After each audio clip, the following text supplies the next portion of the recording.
හරි. ඊළඟට අපි සාකච්ඡා කරන්න ළමයි මේ කේස් සිනාරියෝස් ගැන. හරිද?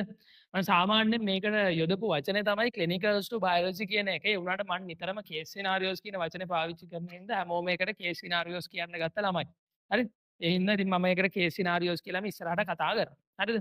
දැන් කේස් සිනාරියෝස් කියලා කියන්නේ මෙහෙම දෙයක්. හරිද? දැන් මේක පටන් ගන්න අරමුණ උනේ ළමයි විශේෂයෙන් අපි මේ දැන් ගිය අවුරුද්දට කලින් අවුරුද්ද තමයි පටන් ගත්තේ. හරිද? එතකොට ඒක පටන් ගන්න ප්‍රධාන අරමුණ වුණේ අපි අර ක්ලිනිකල්ස් වලට යනකොට හොස්පිටල්ස් වල මේ සමහර කාරණා සමහර විශේෂයෙන් ලෙඩ වර්ග එහෙම මේ අපි ඒ ලෙවල් කාලේ හරිම අමාරුවෙන් එහෙම නැත්නම් හරියට මහන්සි වෙලා පාඩම් කරපු දේවල් ඒ වගේ මේ හොස්පිටල්ස් වලට ගියාට පස්සේ පේෂන්ට්ස්ලා දැක්කට පස්සේ ඒවා මොනිටර් කරන විදිහ ගැන බලද්දි හරිම ලේසියෙන් මතක තියාගන්න පුළුවන්. හරිද?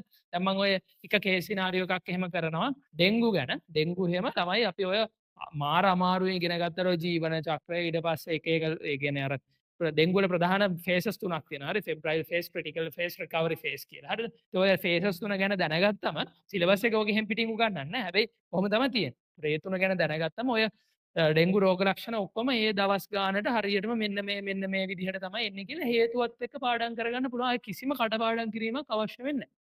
ඉතින් අපි ඕක නිකන් උදාහරණයක් විදිහට දැන් මෙහෙම පේෂන්ට් කෙනෙක් එනවා අපි ඒ වගේ උදාහරණයක් කරන් අවුරුදු 60ක හරි එහෙම පේෂන්ට් කෙනෙක් එනවා මෙන්න මෙහෙම රෝග ලක්ෂණ තියෙන. ඒ වගේ කතාවක් වගේ අපි ඉගෙනගෙන මේ අර රෝග ලක්ෂණයි අපි ඉගෙන බයෝ වලට අපිට මේ සිලබස් එකට අවශ්‍ය කාරණා ටික ඒකට ඇඩ් කරන වැඩක් තමයි මේ කේස් සිනාරියෝස් වල කරන්නේ.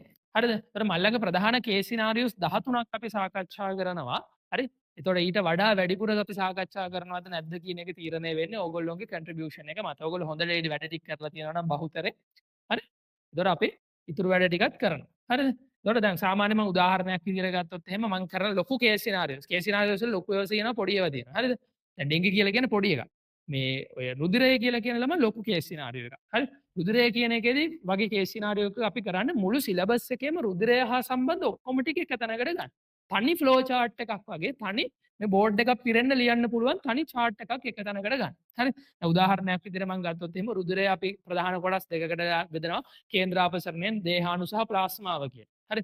දේහාණු ගැන කතා කරද්දී අපිට රතු රුධිර සෛල ගැන කතා කරන්න පුළුවන්. රතු රුධිර සෛල ගැන කතා කරද්දී ඒ වගේ හීමොග්ලොබින් තියෙනවා. හරි? හීමොග්ලොබින් කතා කරද්දී ඒක දෙවෙනි පාඩමට සම්බන්ධ වෙනවා. හීමොග්ලොබින් කියලා කියන ප්‍රෝටීනයක්. හිමොග්ලොබින් වල ව්‍යුහය ඒ හා සම්බන්ධව සාකච්ඡා කරන්න පුළුවන්. ඊට පස්සේ රතු රුධිර සෛල ගැන අපි වෙනම කතා කරන්න පුළුවන්. රතු රුධිර සෛල ගත්තම කාබෝනික් ඇන්හයිඩ්‍රේස් එන්සයිමේ තියෙනවා. ඒතකොට ඒකේ එන්සයිම ගැන කතා කරන්න පුළුවන්. රතු රුධිර සෛල නිර්වායු ශ්වසනය කරන එකත් එක්ක නිර්වායු ශ්වසනය යම් තරමකට ටච් කරන්න පුළුවන්. වගේම රතු රුධිර සෛල වල විකෘතිතාවයක් හින්දා දැකදිසාට රක්තහීනතාවය තියෙනවා. දැකදිසාට රක්තහීනතාවය ගත්තම මේ ජාන විකෘතියක් වෙන්නේ. හරි ග්ලූටමීන් රිප්ලේස් වෙනවා වේලින් වල. ඒතකොට ජාන විකෘති හා සම්බන්ධ උදාහරණත් එක්ක ඒක කතා කරන්න පුළුවන්. ඊට පස්සේ ඩයගනෝසිස් රක්තහීනතාවයේදී එන ජාන එකිනෙකට සහ ප්‍රමුඛයි. මානව ABO රුධිර කණ වර්ගීකරණය සහ ප්‍රමුඛතාවය ගැන සාකච්ඡා කරන්න පුළුවන්. ඒතකොට සුදු රුධිර සෛල ගත්තම සුදු රුධිර සෛල වර්ග ගොඩක් තියෙනවා.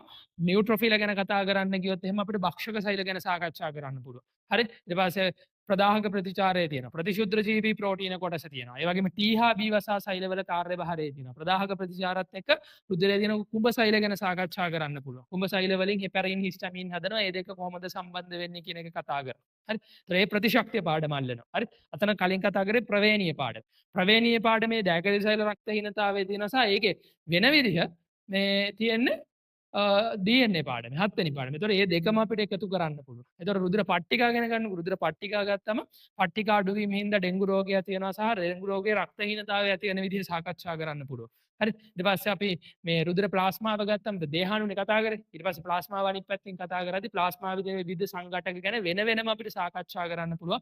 ප්‍රධාන හෝමෝන ටික ඊට පස්සේ කාබන් ඩයොක්සයිඩ් තියෙනවා. කාබන් ඩයොක්සයිඩ් කොහොමද රුධිරේ පරිවහනය වෙන්නේ? යූරියා ගැන තියෙනවා. යූරියා කොහොමද බහිස්ත්‍රාවය වෙන්නේ? යූරියා ප්‍රධාන තැන් දෙකකින් බහිස්ත්‍රාව වෙනවා. සාමාන්‍ය රුධිර පීඩනය සහ පරිමාව පවත්වා ගන්න කොහොමද? ඒතකොට අපි බහිස්ත්‍රාවය ටච් කරනවා.